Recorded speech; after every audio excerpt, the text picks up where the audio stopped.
Most creators approach thumbnails the same way. They generate something, upload it, and find out 2 days later from their analytics whether it worked or not. By then the video has already missed its best window for views. What I'm going to show you today is a tool called that flips that entire process. It tells you how a thumbnail is likely to perform before you ever upload it, and it gives you the exact reasons why, broken down into specific factors you can fix immediately. Quick disclosure before we start. This video includes an affiliate link to the tool I am about to show you in the description and pinned comment. If you sign up through that link, you get a bonus discount on the premium plan, which changes everything for your YouTube monetization, and it costs you nothing extra. Now let us get into it. I have spent real time testing this against my own channel analytics, and I'm going to walk you through every feature that actually matters. How to structure prompts that consistently score high, how to build a persona so your face appears consistently across every thumbnail, how the scoring system works and what the numbers actually mean, when to edit versus when to regenerate, and the recreate feature, which lets you take any proven viral thumbnail style and rebuild it around your own content.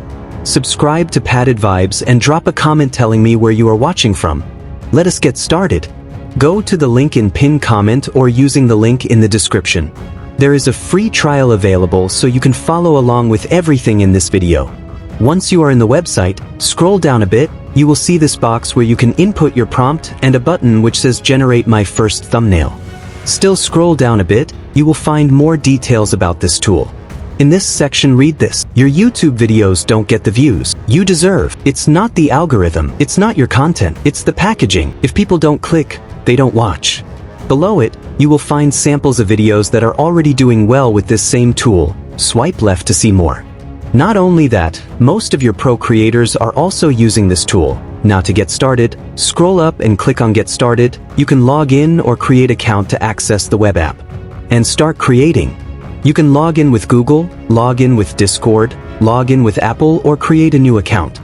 Once you sign in, you land on the main dashboard and you will see 5 core sections: prompt, recreate, analyze, edit, and title.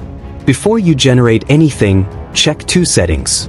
Make sure the model selector is set to the latest version available, and set your format to long form if you are creating standard YouTube thumbnails rather than shorts. These 2 settings affect the output dimensions and quality, so confirm them every time you start a new session. Let us start with the prompt feature because this is where most people get weak results without realizing why. The mistake most people make is writing something vague. A man running, scared face, jungle background. That kind of prompt produces something generic because the AI has too much room to interpret and fills in the gaps with whatever is statistically average. Here is the structure that actually works. Your prompt needs to cover 4 specific things: the action happening in the scene, the emotion on the subject's face, where the text will be placed in the composition, and the overall visual style you want. For example, instead of a man running from monkeys, write something like, a man sprinting through a dense jungle with a terrified expression, mouth open, eyes wide, looking back over his shoulder, with empty space in the upper right for bold text, cinematic lighting, high contrast, photorealistic style.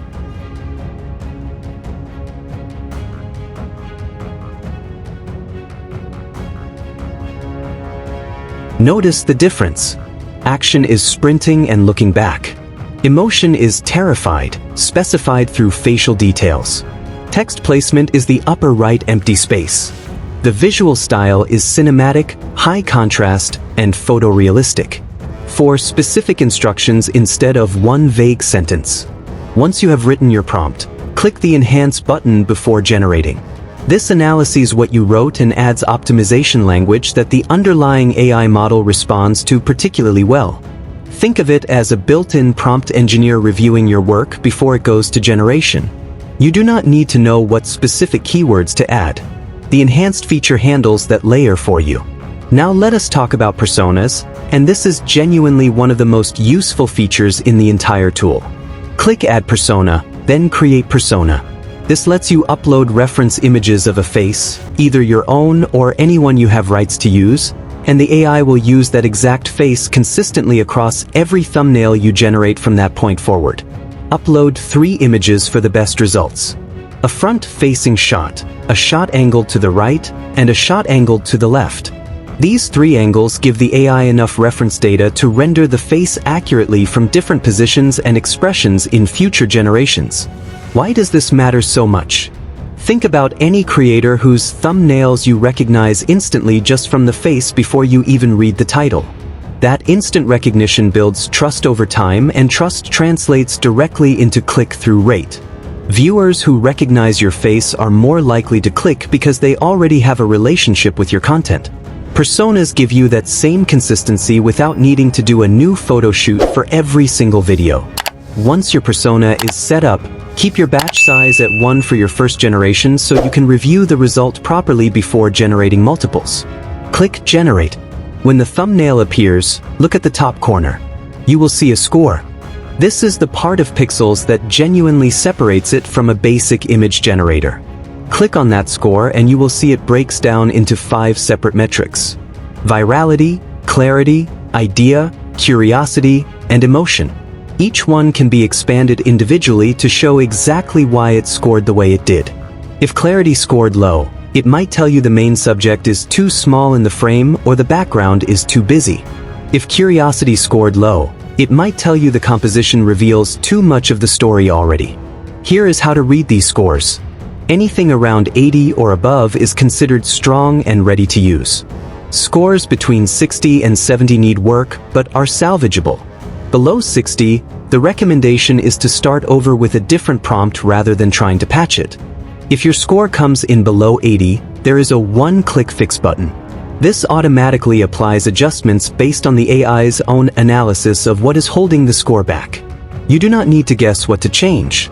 The tool identifies the weak points and corrects them in one action. I tested this directly against my own YouTube analytics over several uploads. Thumbnails that scored 80 or above on Pikzels consistently produced click-through rates around 15 to 20% higher than thumbnails that scored below that threshold. That is not a small difference. On a channel getting meaningful impressions, that gap in click-through rate translates directly into more views per video without changing anything else about the content. After any generation, you have 3 options. Redo regenerates completely using the same prompt. Useful when you like the concept but want a different execution of it. One-click fix applies the automatic optimization based on the score breakdown. And Edit takes you into a dedicated editing workspace that functions like a focused version of Photoshop built specifically for thumbnail elements. Let me show you the Edit workspace because this is what saves you from wasting credits on full regenerations. Say your generated thumbnail is close to right but missing one element. Click Edit and you enter the workspace. Type a specific instruction describing exactly what to add or change. Click Generate inside the Edit workspace and watch how the new element gets blended into the original scene. The lighting, the shadows, and the perspective adjust so the added element looks like it belongs in the original image rather than looking pasted on. That complete workflow takes the guesswork out of what used to be one of the most frustrating parts of running a channel. The link to Pikzels is in the description and pinned comment. If you sign up through that link, you get a bonus discount on the premium plan. As always, this is an affiliate link, which means I may earn a small commission if you upgrade at no additional cost to you, and it directly supports this channel so I can keep making tutorials like this one. Hit the like button if this gives you a system you can actually use. Subscribe to Padded Vibes for more tool tutorials every week. Drop a comment below telling me where you are watching from and what kind of thumbnails you are going to test first. See you in the next one.